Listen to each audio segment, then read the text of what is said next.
आहे. खऱ्या अर्थाने आपल्या भारतासारख्या देशामध्ये एवढं मोठं आपल्याकडे उपलब्ध साधन सामग्री असून देखील आपल्या भारतातील लोकांना याची खरी जाणीव नाहीये.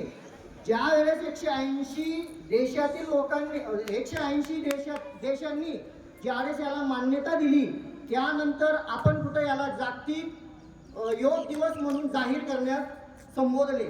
तर यापेक्षा खेदाची गोष्ट तर मला काही वाटत नाही. परंतु योग हा असा आहे की ज्याच्यामुळे तुमचं शारीरिक मानसिक सगळे जे काही फिटनेस असेल ते ह्या योगामुळे होतं. आणि बाकीच्या ज्या काही गोष्टी आहेत त्या आपल्याला मॅडम प्रॅक्टिकली करूनच दाखवणार आहे. आणि मी तर म्हणेल सगळ्या विद्यार्थ्यांनी दररोज, सगळ्या विद्यार्थ्यांनी नाही तर मी म्हणतो सगळ्या शिक्षकांनी किंवा सगळ्या लोकांनी दररोज कमीत कमी अर्धा तास तरी आपल्याला योगासाठी द्यायला पाहिजे. खऱ्या अर्थाने आपल्याला जो डायबिटीज, त्याच्यानंतर बीपी लो होणं वाढणं आणि कोणत्याही वयोगटातील मुलाला आज अटॅक येतोय, याचं खरं कारण काय आहे तर तो स्ट्रेस येतोय, ताण येतोय. आपण फक्त शारीरिक दृष्टीने नाही तर मानसिक दृष्टीने देखील आपण सक्षम असायला पाहिजे. आणि म्हणून हा योगा हा